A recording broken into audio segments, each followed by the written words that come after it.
আজকে তোমাদেরকে হাতে একটা যারা জিনিসটা রয়েছে তারা তোমাদেরকে দেখিয়ে এই রোগের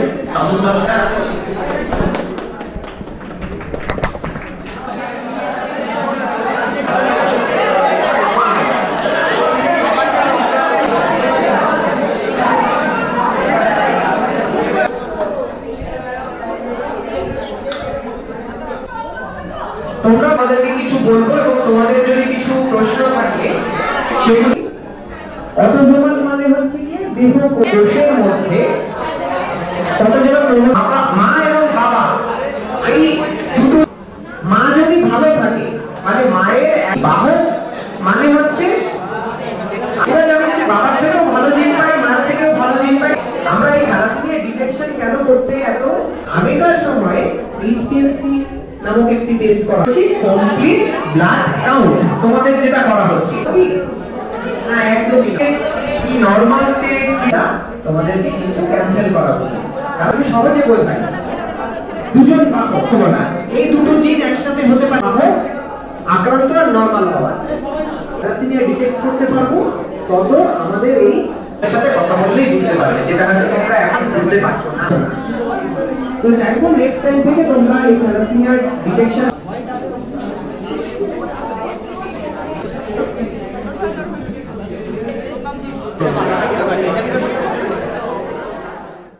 অটোজোমাল মানে হচ্ছে আমাদের দেহ কোষ, তাই তো? আমাদের তো দুই ধরনের কোষ থাকে, মানে ব্রডলি অটোজোম এবং সেক্স ক্রোমোজোম। তাহলে অটোজোম যেটা মানে আমাদের যদি টোটাল ক্রোমোজোম সংখ্যা দেখি তাহলে হচ্ছে 46টা, মানে 23 জোড়া। 23 জোড়ার মধ্যে হচ্ছে 22 জোড়া হচ্ছে অটোজোম এবং এক জোড়া হচ্ছে সেক্স ক্রোমোজোম, XY বা XX। মেল হলে XY, ফিমেল হলে XX। এবার বিষয়টা দেখো, অটোজোমাল রিসেসিভ এই কথাটার মানে কি? তার মানে এই রোগের যে জিনটা সেটা রয়েছে দেহকোষের মধ্যে, সেক্স ক্রোমোজোমের মধ্যে নয়। হিমোফিলিয়া যেমন হচ্ছে সেক্স ক্রোমোজোমের মধ্যে, তাই না?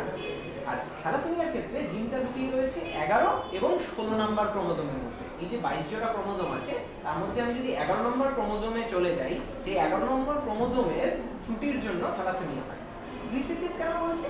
রিসেসিভ মানে হচ্ছে গিয়ে আমরা যে জিনটা পাই, আমাদের যদি এই 46টা ক্রোমোজোম নেওয়া হয় তার মধ্যে 30টা ক্রোমোজোম বাবার থেকে আর 30টা ক্রোমোজোম মার থেকে, এটা তো ঠিক, তাই না? এবার তার মধ্যে যদি দেখা যায় যে বাবার ক্রোমোজোম ঠিক আছে, এটা মানে ভালো ক্রোমোজোম, 11 নম্বর ক্রোমোজোমের একটা পার্ট বাবার দিকটা ভালো, মায়ের দিকটাও ভালো, তাহলে আমি থ্যালাসেমিয়া আক্রান্ত নই, আমি নরমাল। বাবার ক্রোমোজোমটা ত্রুটিপূর্ণ আর মায়ের ক্রোমোজোমটা ভালো, তাহলে আমি হলাম বাহক। বাবা এবং মা দুজনের কাছ থেকে দুটো খারাপ ক্রোমোজোম পেলাম, আমি হয়ে গেলাম আক্রান্ত, থ্যালাসেমিয়া আক্রান্ত। তাহলে আমরা চিন্তিত কিন্তু থ্যালাসেমিয়া আক্রান্ত নিয়ে নয়, আমরা বাহক নিয়ে চিন্তিত। এর কারণটা কি বলো? এর কারণটা হচ্ছে প্রতি 100 জনের মধ্যে আমাদের ওয়েস্ট বেঙ্গলে যতদূর অবধি আমাদের এখন অবধি ব্লাড টেস্ট হয়েছে দেখা গেছে প্রতি 100 জনের 15 জন। তার মধ্যে যে তুমি নয় সেটা কি করে তুমি বুঝবে? একটাই উপায়, সেটা হচ্ছে এই স্ক্রিনিং টেস্ট করে নেওয়া। মানে তোমাদের এখানে প্রত্যেকে বাহক হতে পারে, আবার প্রত্যেকে নর্মালও হতে পারে, বোঝার কোনো উপায় নেই। কিন্তু থ্যালাসেমিয়া যদি আক্রান্ত হতে, থ্যালাসেমিয়া আক্রান্ত হলে তো আমরা সিমটম পেতাম। কিরকম সিমটম? সেখানে অ্যানিমিয়া হতো, রক্তাল্পতা, তার সাথে জন্ডিস হতো, তার সাথে স্ক্রিন, লিভার এগুলো বড় থাকতো, failure to thrive, failure growth মানে হচ্ছে ঠিকঠাক করে বড় হচ্ছে না, এই চোয়ালটা উঁচু। তোমরা কি থ্যালাসেমিয়া আক্রান্ত বাচ্চা দেখেছো? চোয়াল উঁচু, মাথার দিকটা ফ্রন্টাল বসিং এরকম, তারপর হচ্ছে গিয়ে একটু বেটে খাটো হয়। এই যে প্রবলেমগুলো, এগুলো দেখে আমরা কিন্তু থ্যালাসেমিয়া সাসপেক্ট করতে পারি। তারপরেও থ্যালাসেমিয়া রোগের মধ্যে আবার ভ্যারাইটি রয়েছে, মাইল্ড, মডারেট, সিভিয়ার। যেগুলো সিভিয়ার ভ্যারাইটি সেগুলো আমরা ক্লিনিক্যালি বুঝতে পারি যে এর থ্যালাসেমিয়া হওয়ার সম্ভাবনা আছে। কিছু ভ্যারাইটি আছে যেগুলোকে দেখলেও বোঝার উপায় নেই। মানে তোমাদের মধ্যেও এমন একজন লুকিয়ে থাকতে পারো যে হচ্ছে থ্যালাসেমিয়া আক্রান্ত, তবে সেই সংখ্যাটা হয়তো কম। কিন্তু মাইল্ড ভ্যারাইটি যেগুলো, সেগুলো কিন্তু আমরা টেস্ট করা ছাড়া ধরতে পারি না। তার মানে আমাদের উদ্দেশ্য হচ্ছে থ্যালাসেমিয়ার ক্যারিয়ারটাকে ডিটেকশন করা এবং মাইল্ড ভ্যারাইটি যেটা সেটাকেও ডিটেকশন করা। তোমাদের অনেকেরই হয়তো রক্তাল্পতা আছে, হিমোগ্লোবিন করলে দেখা যায় 8, 9 নর্মাল হিমোগ্লোবিন কত? নন প্রেগনেন্ট ফিমেল পেশেন্টদের ক্ষেত্রে 11 বলা হয়, 11 গ্রাম পার ডিএনএ। প্রেগনেন্ট ফিমেলদের ক্ষেত্রে সেটা 12, ছেলেদের ক্ষেত্রে কত? 13। তাহলে এর নিচে যদি হিমোগ্লোবিন নেমে যায় তাকে আমরা অ্যানিমিয়া বলি। এরকম অনেক অ্যানিমিয়া ডায়াগনোসিস হয়নি, পরবর্তীকালে দেখা গেছে তারা হয়তো থ্যালাসেমিয়ায় আক্রান্ত। থ্যালাসেমিয়া কিন্তু 50 বছর বয়সেও ধরা পড়তে পারে। মানে এটা আমাদের একটা বর্তমান ধারণা আছে থ্যালাসেমিয়া মানেই হচ্ছে দাঁত উঁচু, কপাল বড়, এরকমটা নয়। অনেক জায়গাতে ডায়াগনোসিস হচ্ছে না, এসে লাস্টে হয়তো কোনো একটা থ্যালাসেমিয়া সেন্টারে ডায়াগনোসিস হচ্ছে। এইরকম প্রত্যেকটা ডিস্ট্রিক্টে একটা থ্যালাসেমিয়া কন্ট্রোল ইউনিট আছে।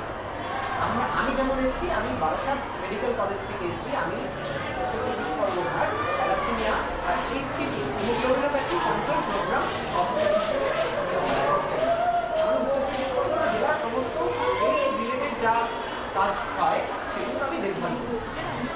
আমাদের এই এইচসিপি ইউনিটের মধ্যে আর কি কাজ আছে?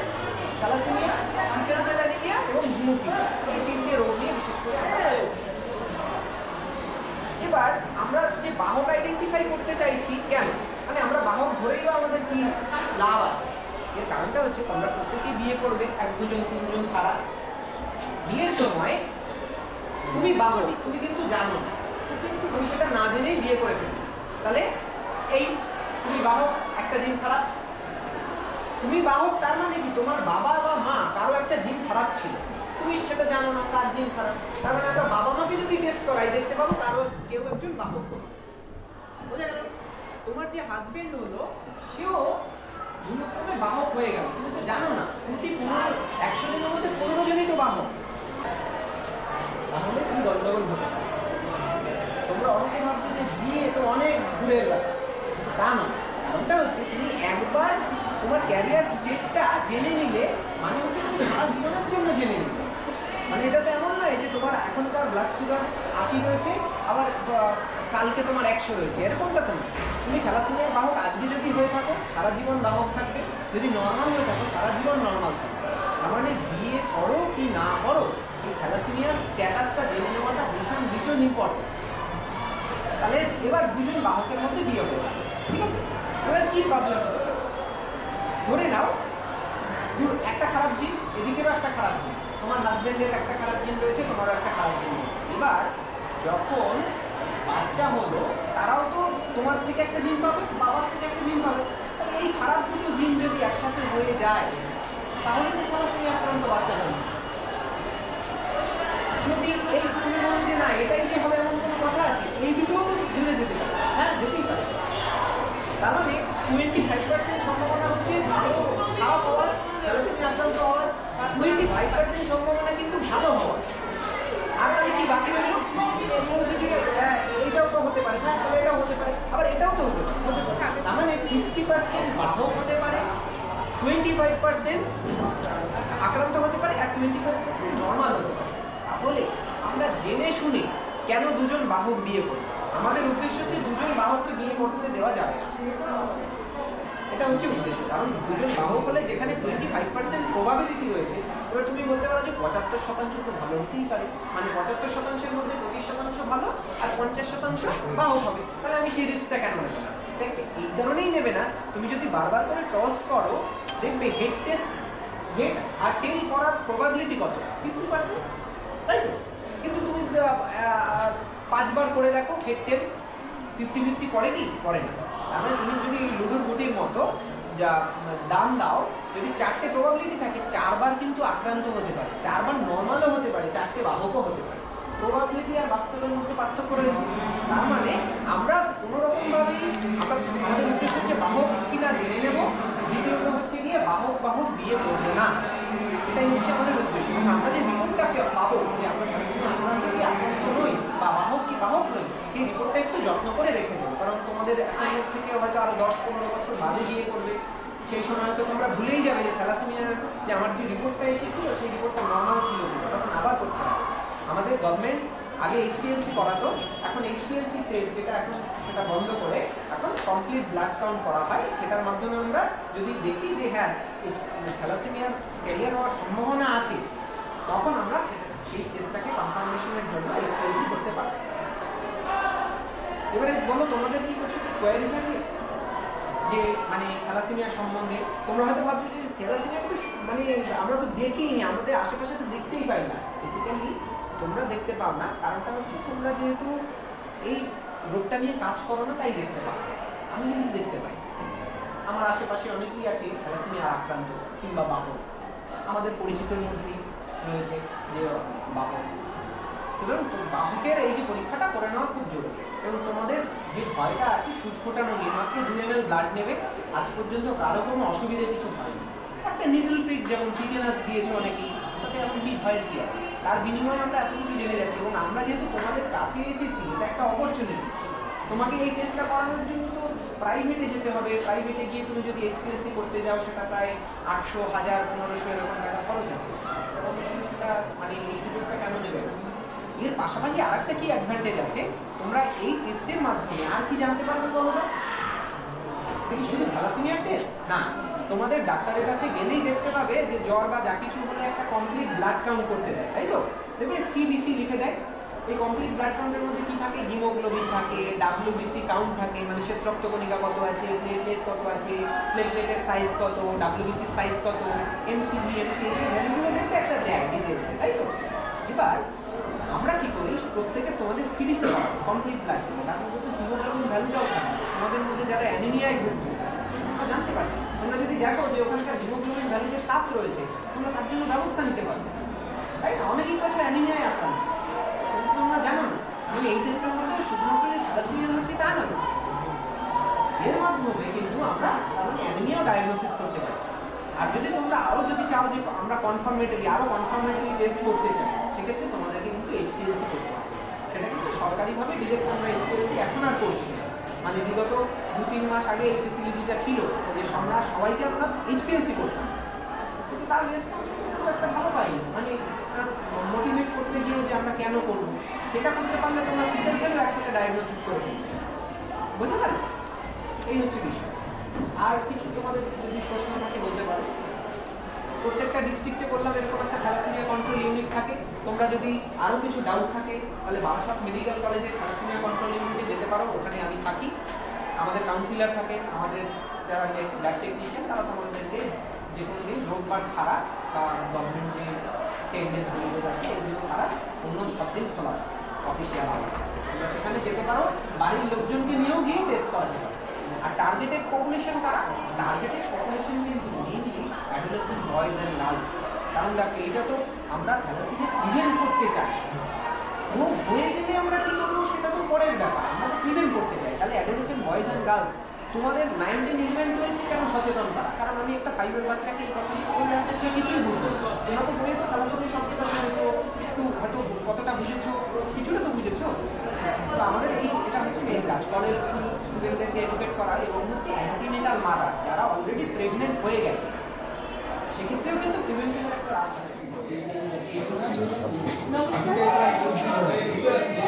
নমস্কার, স্বপ্ন চ্যারিটেবল ট্রাস্টের পক্ষ থেকে আজকে আমরা এসেছিলাম হরদয়ালনাথ আদর্শ বিদ্যালয়ের বালক বিভাগে। আমরা ই নিউজ ভারত এবং খবরাখবর একত্রিত স্বপ্ন চ্যারিটেবল ট্রাস্টের সঙ্গে। স্বপ্ন চ্যারিটেবল ট্রাস্ট উদ্যোগ নিয়েছিল ঠিকই, কিন্তু প্রথম ফোনটা আমি যেটা করেছিলাম, যেই দিন আমরা উদ্যোগ নিয়েছি সর্বপ্রথম সৌমেন স্যারকে, হরদয়ালনাথ আদর্শ বিদ্যালয়ের যিনি প্রধান শিক্ষক সৌমেন পাল মহাশয়, ওনাকে আমি ফার্স্ট ফোনটা করেছিলাম যে স্যার আমরা এরকম একটা ক্যাম্প করতে চাই আপনার স্কুলে, সেটা কি সম্ভব? সর্বপ্রথম উনি আমাকে সহযোগিতার হাতটা বাড়িয়ে দিয়েছিলেন। আজকে সেই স্কুলেই আমরা থ্যালাসেমিয়ার ক্যাম্পটা করলাম। স্যারকে অনেক ধন্যবাদ প্রথমেই এমন একটা কাজে আমাদেরকে উৎসাহ দেওয়ার জন্য। স্যার, আজকে আপনার স্কুলে যে ক্যাম্পটা হলো তাতে কতজন ছাত্রী ছিল?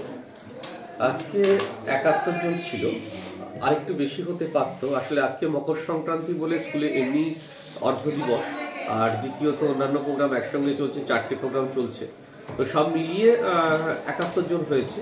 আমরা আশা করব আগামী দিনে, আমি এটা ওনাদেরকে বললাম যে একটা সেন্সিটাইজেশন প্রোগ্রাম যদি আগে করে নেওয়া যায় ছাত্রদেরকে বোঝানোর বিষয়, কারণ থ্যালাসেমিয়া নিয়ে যতটা লোকে জানে তার থেকে ভুল জানে অনেক বেশি। ফলে এইটা যে গুরুত্ব কতখানি এটা যদি আগে করে নেওয়া যায় তাহলে ছেলেরা নিজেরা থেকে আসবে। আমাদের হয়তো একদিন আমাদের যেহেতু স্কুলের অনেক স্কুলের অর্থাৎ 1600 ছাত্র, ফলে যদি অ্যাডাল্ট অর্থাৎ থ্যালাসেমিয়া টেস্টিংয়ের ছাত্র স্প্যানের মধ্যে প্রায় 700-800 ছেলে মেয়ে আছে। ফলে এটা যদি করা যায় তাহলে আগামী দিনটা আমরা যে স্বপ্নটা দেখছি যে থ্যালাসেমিয়া মুক্ত ভারতবর্ষ, এটা আমরা করে উঠতে পারবো। স্বপ্ন চ্যারিটেবল ট্রাস্টকে ধন্যবাদ এই আমার একটা মহতী উদ্যোগ নেওয়ার জন্য। Thank you sir. আজকে যে আমরা এই স্কুলে এসে এই এত বড় একটা ক্যাম্প করতে পারলাম সেটা একমাত্র সম্ভব হলো আমাদের সোমেন স্যার, সম্মানীয়, ওনার জন্যই সম্ভব হলো। আশা করবো আগামী দিনেও আপনি আমাদের সাথে থাকবেন, পাশে থাকবেন। হ্যাঁ নিশ্চয়ই, আমি তো বললাম আমরা আবার আসবে, আগে থেকে বলবেন, সেন্সিটাইজেশন করিয়ে করবো যাতে আরো অনেক বেশি সংখ্যক ছেলে মেয়েরা এইটা টেস্টিংটা করবে।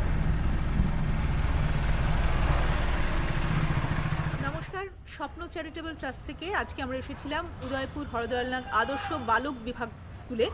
সেখানে আমরা আজকে থ্যালাসেমিয়া টেস্টিং করালাম ছাত্রছাত্রীদের। সেখানে আজকে 71 জন থ্যালাসেমিয়া টেস্টিংয়ের জন্য এসেছিল। হয়তোবা তারা কিছুটা ভীতির কারণে আজকে এত কম স্টুডেন্ট এসেছে। এই জন্য আমাদের যেটা দরকার সবার আগে সেটা হচ্ছে, স্যারও বললেন যে স্কুলে থ্যালাসেমিয়া টেস্টিং করতে যাওয়ার আগে সেখানে একটা অ্যাওয়ারনেস